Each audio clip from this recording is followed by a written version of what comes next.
Bienvenue sur Décidéo, le podcast des passionnés de data, présenté par Philippe Neubourg.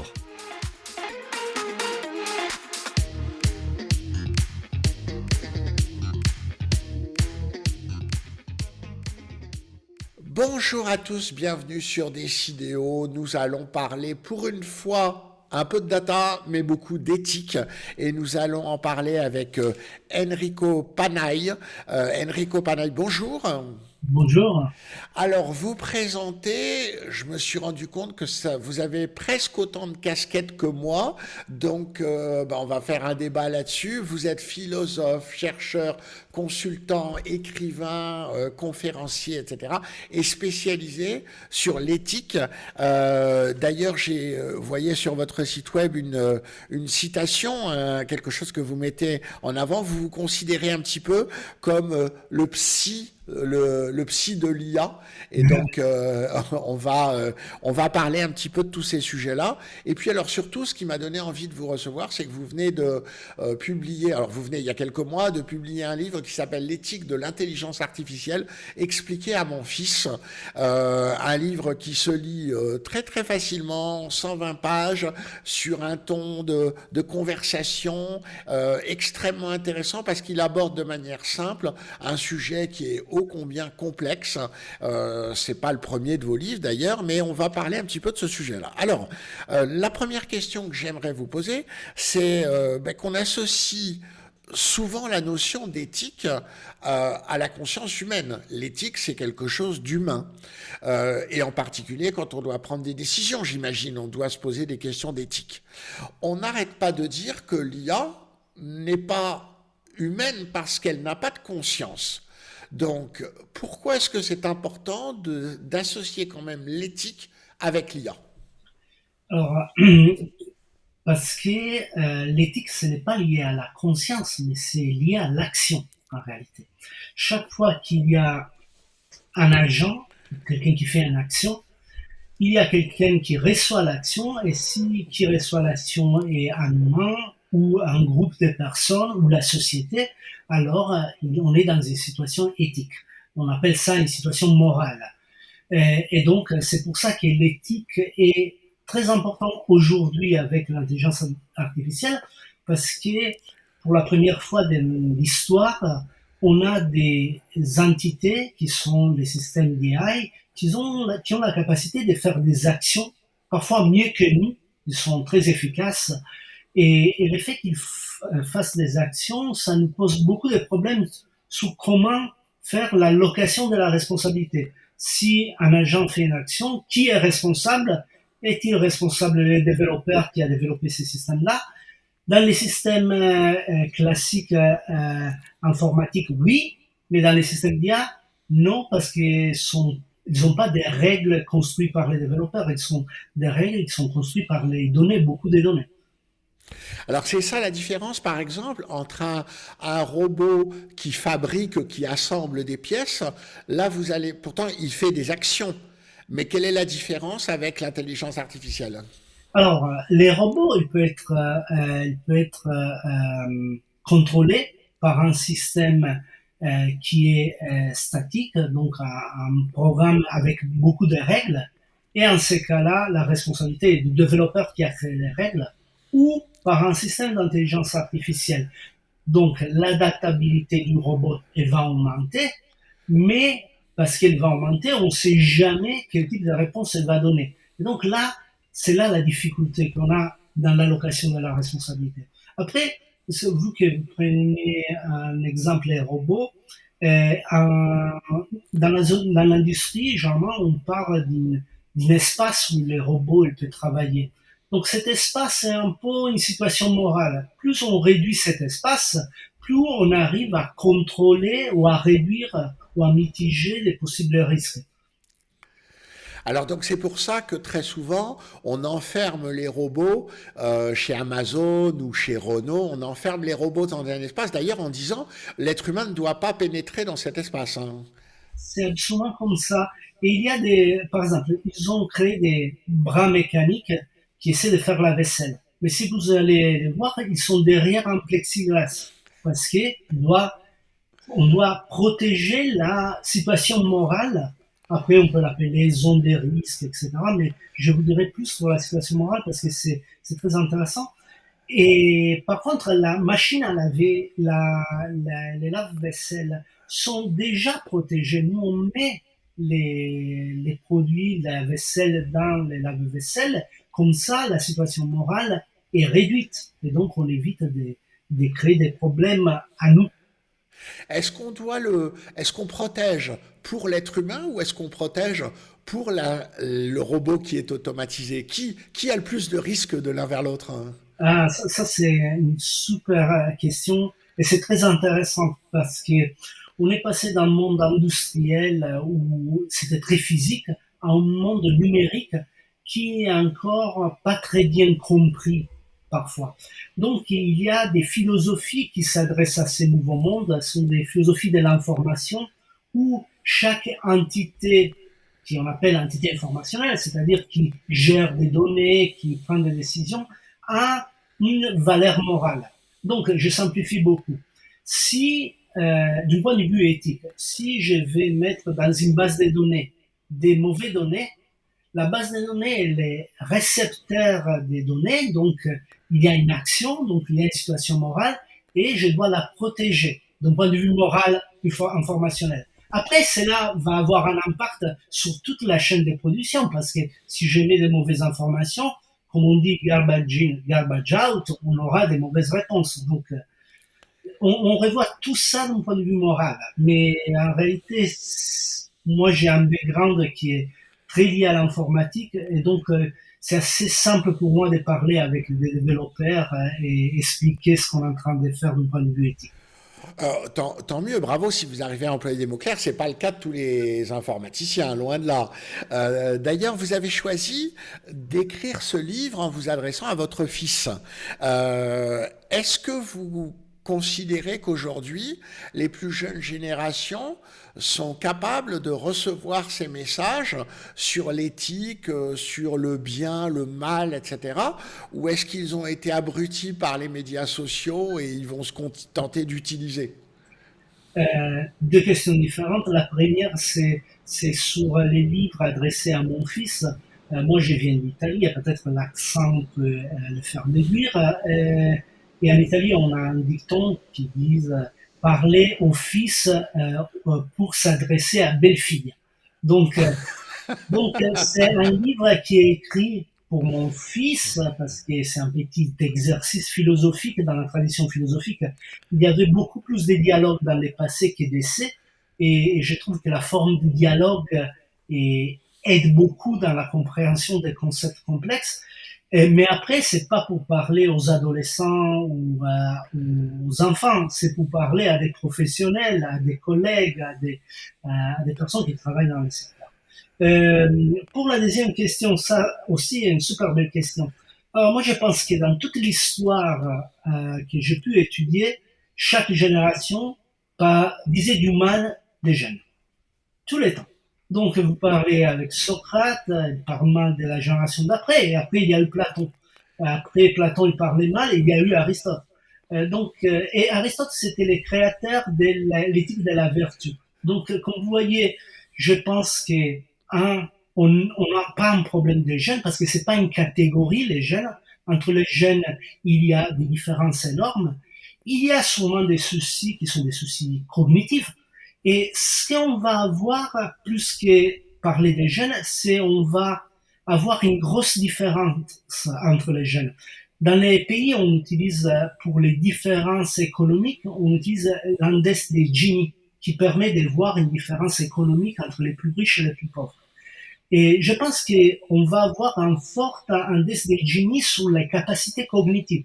Donc aujourd'hui, je travaille avec des jeunes qui sont super. Moi, j'apprends, ils sont vraiment bien préparés, et d'autres qui profitent pas des possibilités qu'ils ont avec les nouvelles technologies. Donc, ils se laissent un peu aller. Donc, on a les deux catégories. Donc, on a des jeunes, on a des personnes âgées les personnes âgées ne sont pas plus sages que les jeunes. Il y a des personnes connes et des super personnes. Donc, il faut voir vraiment chaque personne et comment eux, ils interviennent dans notre société. Alors, vous avez mentionné la notion de différence en fonction des tranches d'âge, etc., et puis également des différences culturelles. Là, en matière d'IA et en matière d'éthique de l'IA, on a des bons exemples. Si on raisonne mondialement, comment est-ce qu'on arrive à vivre dans un monde où l'éthique va être tellement différente? J'avais noté quelques idées. En Chine, le crédit social, qui est accepté plus ou moins par la population, mais il y a certains reportages qui nous montrent des jeunes qui l'acceptent, alors qu'il est complètement rejeté et interdit d'ailleurs par les AI Act en Europe. En Iran, j'ai vu que le gouvernement a développé une IA pour expliquer le Coran avec de l'IA générative, les armes létales autonomes qui posent débat. Comment est-ce qu'on peut imaginer une éthique alors qu'en réalité, il y en a autant que de régions dans le monde et de cultures?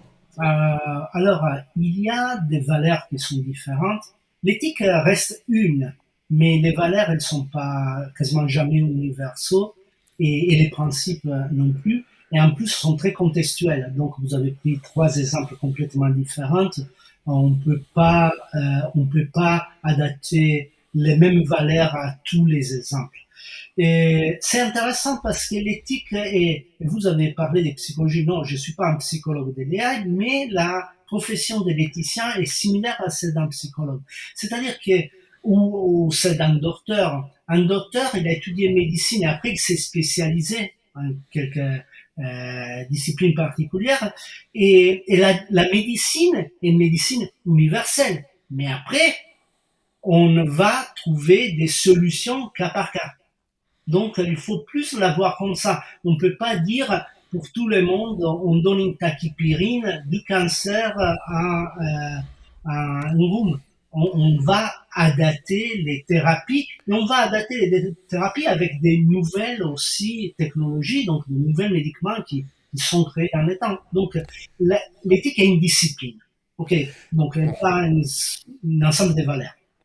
Si je rebondis sur ce que vous venez de dire, c'est intéressant parce que si on prend la psychiatrie, malheureusement, peut-être qu'il y a certains États, certaines régions du monde où ce que l'on va considérer comme une maladie est considéré comme accepté à un autre endroit. Il y a malheureusement encore des pays aujourd'hui où l'homosexualité est considérée comme une maladie et peut-être qu'un psychiatre dans ce pays-là va donner un traitement pour guérir de ça. Oui, ça rentre. Vous savez, l'éthique médicale est née après la Deuxième Guerre mondiale à Nuremberg. Donc, ils se sont dit, on a utilisé la médecine sans des règles éthiques, on va créer une éthique médicale, une bioéthique pour utiliser. Et donc, ça, c'est assez partagé dans les mondes, assez partagé comme idéal dans les mondes. C'est-à-dire qu'il est assez universellement reconnu que des médecines ou de la psychiatrie ne doivent pas impacter l'autonomie de l'individu. C'est un principe reconnu. Après, qu'il soit mal utilisé, il ne faut pas aller dans d'autres pays. Parfois, il y a des psychologues qui font partie des sectes et qui utilisent mal leur science dans leur secte. Donc, moi, je pense qu'il faut prendre les personnes préparées. C'est pour ça qu'il est tellement important d'avoir des éthiciens préparés dans les entreprises. Parce que les risques, c'est justement d'avoir des personnes qui utilisent la discipline mal, qui n'ont pas étudié, ils sont parfois improvisés, ou qui est encore pire, ils deviennent des personnes qui veulent affirmer leur position, leur vision du monde. Nous éthiciens, on fait pas de la politique dans la profession. Chacun a sa vision politique, mais quand on fait la profession, c'est pas nous qui imposons ce qu'il faut faire ou ce qu'il faut choisir. On aide les entreprises à arriver à une décision ou à une délibération morale qui soit raisonnée avec du rationnel derrière. C'est peut-être en ça d'ailleurs que vous êtes un peu psychologue. Le psychologue, il pose des questions, il écoute et il donne pas forcément les réponses. Hein. Oui, c'est très similaire, oui. Et on évite de juger pour Oui. deux raisons différentes. Il y a beaucoup dans les marchés d'éthiciens qui ont des idées très fermées sur ce qu'il faut faire. Mais avec ces idées-là, quand on va dans une entreprise, on est dans une phase de jugement. Okay. En philosophie, on a une suspension du jugement pour pouvoir commencer à travailler sur des concepts. Et c'est en grec, ça s'appelle époquer. Et ce qu'on fait un peu, si on veut qu'une entreprise et des grandes entreprises avec beaucoup d'enjeux, moi je travaille pour des multinationales, donc ils ont beaucoup d'enjeux. Si je veux connaître leurs problèmes, eux ils doivent me faire confiance. Donc je dois pas partager en public mon jugement parce que c'est pas correct et ils doivent être sûrs que je les accepte et je les aide. Si au contraire je suis quelqu'un qui juge, bah, ils ouvriront jamais les tiroirs. Donc on va pas résoudre les problèmes. Alors justement, une dernière question pour retomber sur nos pieds dans l'entreprise. Donc, on a bien compris, le rôle de l'éthicien, il est de poser les questions, de faire que les gens se posent eux-mêmes un certain nombre de questions. Mais à la fin, il faut bien décider. Qui va décider in fine? Est-ce que c'est la direction générale, le patron qui toujours va dire bah, finalement l'éthique pour moi c'est ça, donc j'applique ça à l'entreprise? Ou est-ce qu'il y a d'autres manières de conseiller de faire? Alors, généralement, il y a dans les entreprises qui ont commencé la démarche, il y a des comités éthiques. Un comité éthique est composé pas que d'éthiciens, mais des personnes différentes. Les éthiciens restent dans les comités éthiques pour apprendre au comité à parler d'éthique, à avoir les bonnes informations pour arriver à une bonne solution. Mais si les CEO il peut imposer son éthique, souvent il le fait en façon implicite, donc c'est pas explicite, donc existe l'éthique mais pas visible. Et quand on fait quelque chose en façon implicite, généralement on ne sait pas ce qu'on est en train de faire, on maîtrise pas. Et donc c'est encore plus risqué. C'est comme donner un pistolet, parce que l'éthique a une puissance, et même une puissance d'innovation. Ça, c'est quelque chose qu'on oublie de dire. On imagine que l'éthique, c'est un fardeau qu'on amène à l'entreprise. Oh là là, on doit s'occuper d'éthique aujourd'hui aussi. Mais non, vous faites de l'éthique au quotidien. Pour chaque action, un développeur, il fait des choix, fait 20 000, 30 000 choix pendant une journée quand il code. Et chaque structure du code, chaque vision du code, c'est une vision du monde. Donc, il a une vision du monde. Il est en train d'embarquer de l'éthique dans ses systèmes et il ne sait pas ce qu'il est en train de faire. C'est pour ça qu'on a besoin des éthiciens et de dire, attention, tu es en train de faire ça, c'est très bien, mais on pourra aussi peut-être faire quelque chose d'autre. Réfléchissons ensemble. Et là, on va faire, mon expérience c'est ça, on va faire de la vraie innovation et qui dure dans le temps. Parfait, ben écoutez, Enrico Panay, merci beaucoup, c'était passionnant, on sent que vous êtes passionné, donc vous êtes éthicien, on l'a compris, et puis bien entendu, auteur de ce livre que toute entreprise qui veut développer de l'intelligence artificielle devrait lire pour comprendre le rôle de l'éthique de l'intelligence artificielle expliquée à mon fils, 120 pages, ça existe en français et aussi en italien si vous êtes, si vous parlez italien, et ça a été publié en septembre 2024 aux éditions Mimesis. Donc vous trouverez ça assez facilement dans toutes les bonnes boutiques en ligne et autres. Et puis je voudrais rappeler que vous avez également créé une association, l'association des éthiciens de l'intelligence artificielle. Je crois que c'est quelque chose dont on a absolument besoin dans les années qui viennent, hein. Absolument, c'est pour rendre stable et sérieuse et robuste la figure et la profession des éthiciens. C'est pour ça qu'on l'a créé. Donc, alors le site web, on le remettra en lien, mais c'est ethicists avec un s.ai, l'association des éthiciens de l'intelligence artificielle. Et pour tous ceux qui souhaitent travailler dans ce domaine-là, je pense qu'il y a beaucoup d'éthiciens aujourd'hui qui doivent se dire, il faut que je m'ouvre à ces sujets-là. Absolument. Et pour rajouter l'information, je suis un des éditeurs aussi d'un standard européen sur sur les éthiciens de l'intelligence artificielle. Donc, il y aura l'année prochaine peut-être un standard publié par rapport à ça. Excellent. Enrico Panay, merci beaucoup. Merci d'avoir participé avec nous à cette conversation sur l'éthique de l'intelligence artificielle. Pour une fois, on n'a pas trop parlé de code, on n'a pas trop parlé de data et toutes ces choses-là. Et je pense que ça va ouvrir nos auditeurs à des réflexions différentes. Merci beaucoup et on se retrouve très bientôt sur Décidéo pour parler data avec d'autres invités. Merci encore. On se retrouve très bientôt sur Decideo pour un nouveau podcast des passionnés de data.